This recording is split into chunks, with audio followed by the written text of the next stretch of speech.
नमस्कार शेतकरी बंधूंनो, उन्हाळा चालू झालाय. उन्हाच्या झळ्या लागायला सुरुवात झालीये. थोडीशी बोचरी थंडी पण वाजतीये ना. अहो पण मी तर इतक्या गारगार सावलीत उभा आहे. मग ही सावली कशाची आहे आणि ही बाग आहे तरी कशाची? बरोबर, मी आपल्या महोगनीच्या शेतात उभा आहे आणि या शेतकऱ्याने जी 8 वर्षापूर्वी महोगनी लावलेली आहे ही आता तुम्ही बघू शकता.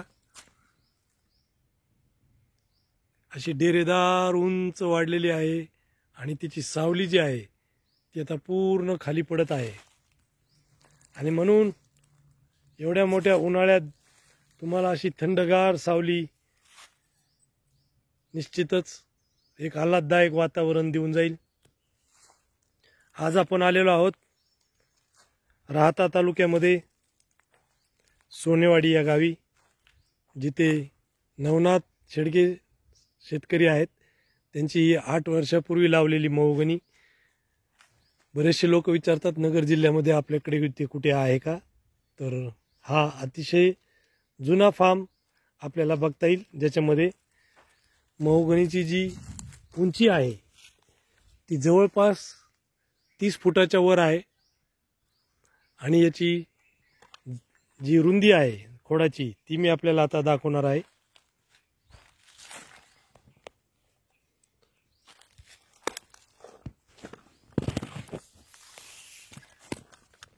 साधारणतः थोडंसं तुम्हाला दिसायला त्रास होईल, पण एक इथे 2 फूट आहे आणि याला जर टेपला जवळ घेतला आपण, खूप थोडासा मी टेप खाली सोडून देतो म्हणजे आपल्याला सोपं जाईल. पण एक मी मोजलेली होती, साधारणतः 1 फूट 8 इंच, म्हणजे 1.5 फुटाच्याही पुढं ग्रोथ जी आहे ती या झाडांची गेलेली आहे. या झाडांना फळं देखील चालू झालेली आहेत. वर तुम्हाला मला झूम करून दाखवावं लागेल. याच्यात आता दिसणार नाही बहुतेक, पण बघूयात, प्रयत्न करू आपण.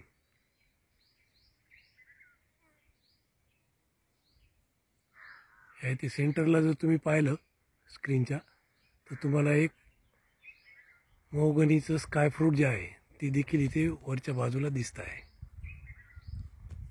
बरेच लोकांची शंका असते, पण हे फ्रूट ज्यावेळेस खाली पडेल मॅच्युर झाल्यानंतर त्यावेळेस आपल्याला काढायचं आहे.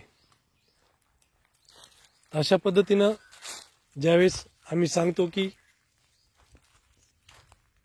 1 एकर महोगनी ज्यावेळेस तुम्ही लावताय, तर त्यावेळेस तुम्हाला याच्यामध्ये आंतरपिकं जी आहेत ती साधारणतः 6 ते 7 वर्ष तुम्हाला याच्यामध्ये आंतरपिकं घेता येतील.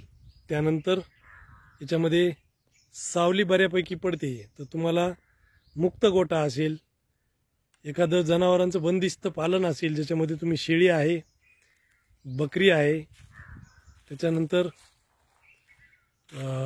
तुम्हाला कुक्कुटपालन देखील खूप चांगल्या पद्धतीनं करता येईल, ससे पालन आहे, असं विविध पद्धतीचं ॲनिमल हजबंड्रीच्या सेक्टरखाली तुम्हाला वेगवेगळ्या पद्धतीनं तुम्हाला गोष्टी ज्या आहेत त्या करता येतील. शिवाय याच्यामध्ये उन्हाळ्यामध्ये जे लोक शहराच्या जवळ आहेत त्यांना सावली पडल्यामुळे कोथिंबीर आणि मेथी अतिशय चांगल्या पद्धतीनं त्याचं जर्मिनेशन मिळेल, कारण उन्हाळ्यामध्ये या दोन्ही भाजीपाल्यांचा खूप मोठा असा मर होते उन्हामुळं, आणि ही मर जी आहे त्या अशा सावलीमध्ये तुम्हाला अत्यंत सुंदर असं उत्पादन त्या भाजीपाल्याचं तुम्हाला घेता येईल. मुळात बऱ्याच जणांचे प्रश्न असतात की तेवढा घेर जो आहे तो त्या पद्धतीनं होतो का. आता इथे मी तुम्हाला दाखवेल इथं काय काय चुका झालेल्या आहेत, कारण आपल्याला इतर शेतकऱ्यांच्या चुकीतून देखील आपल्याला बरंचसं काही शिकायला मिळतं, जेणेकरून त्या चुका परत पुढच्या शेतकरी करत नाहीत. आता इथे तुम्ही बघताय, इथे तुम्हाला ड्रीप जे आहे ते ड्रीप तुम्हाला या फार्ममध्ये दिसणार नाही. त्यानंतर पहिले इथे आता शेतकरी येणारच आहेत, आपण शेतकऱ्याची देखील छोटी मुलाखत याच्यामध्ये घेणार आहोत. याच्यामध्ये पहिले 5 वर्ष त्यांनी पेरू घेतला होता. पेरूचं अत्यंत चांगलं उत्पादन त्यांनी घेतलं आणि त्यानंतर सावली पडायला लागल्यानंतर मग पेरूचं बहार मॅनेजमेंट चुकायला लागल्यानंतर त्यांनी पेरू काढून टाकलेला आहे. काही पेरूची झाडं तुम्हाला कोपऱ्यानं काही दिसतील, तिकडे पेरूची झाडं आहेत. त्याही पद्धतीचं उत्पादन त्यांनी घेतलेलं आहे.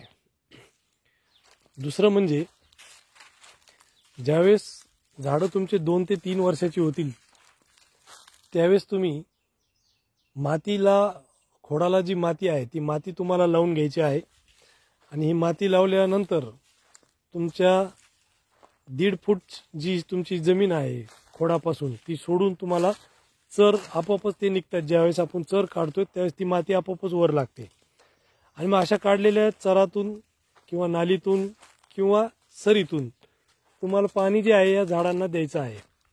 आणि मग अशा पद्धतीनं ही ज्यावेळेस तुम्ही पाणी या फ्लड पद्धतीनं तुम्ही खालून द्याल त्यावेळेस या झाडांची ग्रोथ जी आहे ती अत्यंत झपाट्याने वाढते. आता तुम्ही बघू शकता ही जी माती आहे ती काळीशार माती आहे.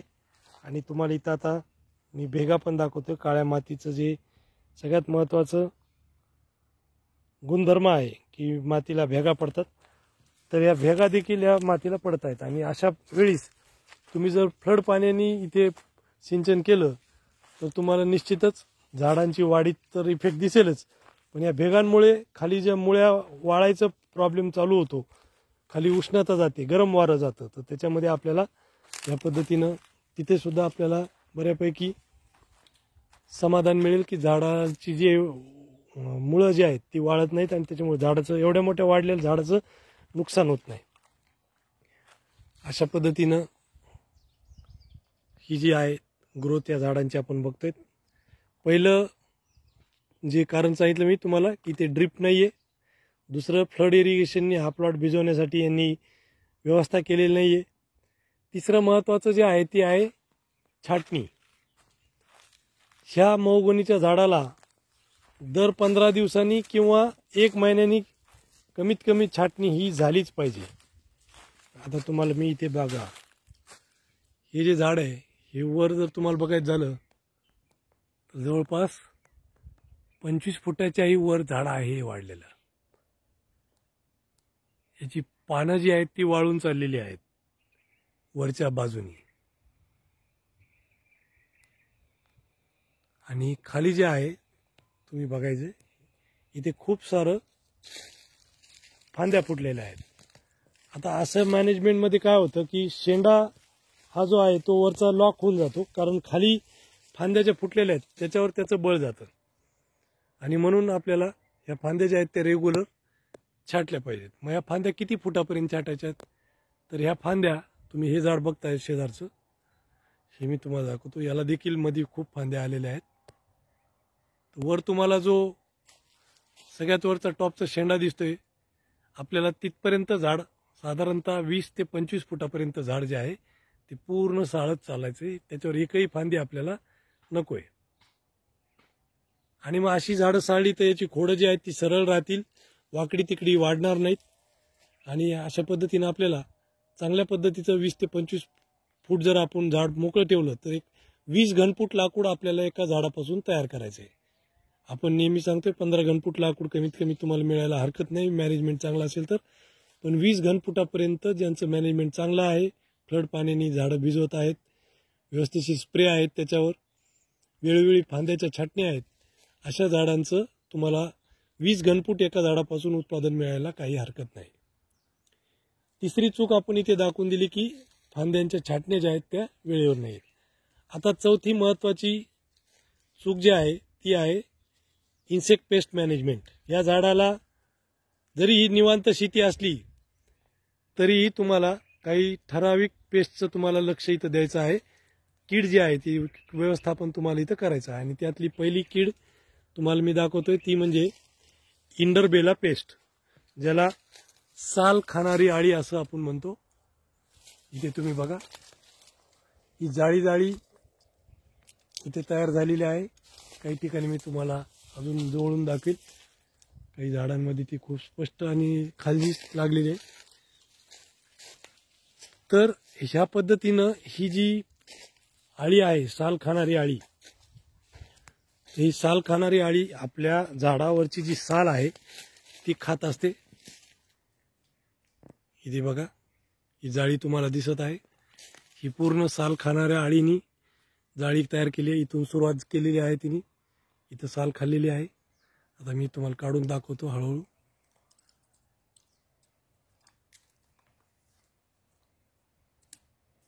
आता ही जिथपर्यंत वर असेल तिथपर्यंत त्या झाडाची हिनी साल खाल्लेली आहे.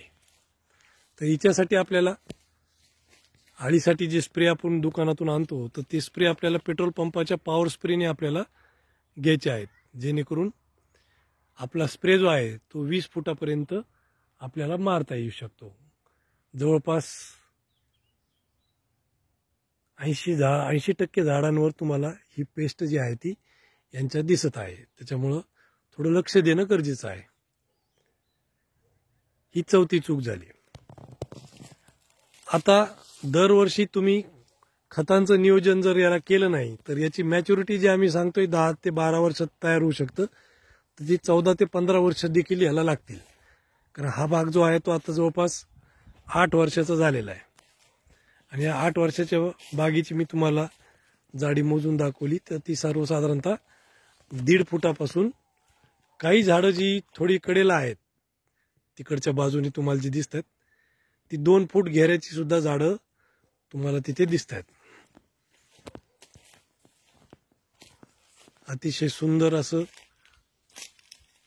झाडांची वाढ चांगली आहे. फक्त छाटण्या ज्या आहेत त्या थोड्याशा होत नसल्या कारणानं आपल्याला इथे दिसत आहे की त्याच्यामुळे गर्दी जास्त झाली आहे. आणि गर्दी झाल्यामुळं खाली जी सावली पडतीये तर ती थोडीशी आपल्याला फेवरेबल नाही. आपण सांगतोय की 7 वर्ष तुम्हाला कुठेही आंतरपिकं घ्यायला प्रॉब्लेम नाही. जर तुमच्या छाटण्या व्यवस्थिशीर असतील तर तुम्हाला ही जी सावली पडतीये ही 7 वर्षानंतर पडेल. 7 वर्ष तुम्हाला आंतरपिकं घ्यायला कुठंही काही प्रॉब्लेम येणार नाही. 7 वर्षानंतर तुम्हाला सावली पडेल आणि मग तुम्हाला पहिल्यांदा जे मी सांगितलं त्या पद्धतीचं मॅनेजमेंट तुम्हाला करता येऊ शकतं. तर अशाच पद्धतीनं तुम्हीही तुमच्या शेतामध्ये महोगनी वृक्ष लागवडी आणि करार शेतीच्या माध्यमातून आमच्याशी जर तुम्हाला जोडायचं असेल तर श्रीराम एंटरप्राइजेस, गेवराई, जिल्हा बीड, तसेच संगमनेर तालुक्यामध्ये आमचे ऑफिस आहे, सह्याद्री कॉलेजच्या बाजूला. आमचा मोबाईल नंबर आहे 90 11 35 54 54. विजय कुलकर्णी, MSc ॲग्री. गेल्या 4 वर्षापासून महाराष्ट्रामध्ये महोगनी करार शेतीच्या माध्यमातून आम्ही स्वतः गावोगावी शेतकऱ्यांच्या मीटिंग घेऊन त्यांना या महोगनी लागवडीसाठी प्रवृत्त करत आहोत. कारण एका एकरमधून शेतकऱ्याला 50 ते 60 लाख रुपये उत्पादन 12 वर्षामध्ये करायचं असेल तर निश्चितच आपल्या शेतामध्ये आपल्याला महोगनी वृक्ष लागवडीशिवाय पर्याय नाही. कारण हा एकरी 4 लाख रुपये ॲव्हरेज देणारं पीक आहे. तुम्ही जास्तीत जास्त शेतकऱ्यांनी या महोगनीच्या पिकाकडे वळा, कारण की हे आमच्या कंपनीचं शेवटचं वर्ष आहे. यानंतर डिसेंबर 2025 नंतर महोगनीची कुठल्याही प्रकारची लागवड आणि करार हे आपले होणार नाहीत. ज्या शेतकऱ्यांनी महोगनी लावली आहे पण करार केलेला नाही आहे अशा शेतकऱ्यांना देखील मी विनंती करतो की त्यांनी देखील आम्हाला फोन करून लवकरात लवकर आमच्या कंपनीसोबत करार करून घ्यावेत आणि आपले जे कार्बन क्रेडिट आहे त्या कार्बन क्रेडिटचा देखील लाभ घ्यावा. आणि ही लाकडाचं जे मार्केटिंग होणार आहे ते देखील तुम्हाला या लाकडाच्या मार्केटिंगमधून जो पैसा मिळणार आहे तो देखील अतिशय महत्त्वाचा आहे आणि तोच खरा पैसा आपल्याला शेतीतून या मिळणार आहे. तर अशा पद्धतीनं ज्या शेतकऱ्यांना बुकिंग करायचे आहे त्यांनी लवकरात लवकर आमच्याकडे बुकिंग करावी, जेणेकरून तुम्हाला जूनमध्ये रोपं पोहोचवण्यास आम्हाला लवकर आमचं पूर्ण नियोजन करता येईल. तर परत पुन्हा एकदा मी या महोगनीच्या वनशेतीमध्ये काय प्रॉब्लेम्स येतात हे तुम्हाला विस्तृत सांगितलेले आहेत, लाईव्ह दाखवलेले आहेत. त्याच्यामुळे इथून पुढे आमचे जे सबस्क्रायबर आहेत महोगनीचे, ज्यांनी आमच्यासोबत महोगनी लागवड केली आहे आणि जे लोक लागवड करू इच्छित आहेत आणि ज्या लोकांनी करार न करता लागवडी केलेल्या आहेत त्या सर्वांसाठी हा व्हिडिओ अत्यंत महत्त्वाचा असा होणार आहे. तुम्ही जर आमच्या चॅनलला सबस्क्राईब केलं नसेल तर परत एकदा मी सर्वांना विनंती करतो की तुम्ही आमच्या व्हिडिओला लाईक करा, शेअर करा, सबस्क्राईब करा. आपल्या विविध नातेवाईकांना हा व्हिडिओ जो आहे तो पाठवा आणि वनशेतीच्या माध्यमातून आपल्याला पुढे जाता येईल. ज्यांची 5 एकर शेती आहे त्यांनी 1 एकर महोगनी लावायला काहीच हरकत नाही आणि अशा पद्धतीनं तुम्ही तुमच्या शेताचं मॅनेजमेंट करू शकता.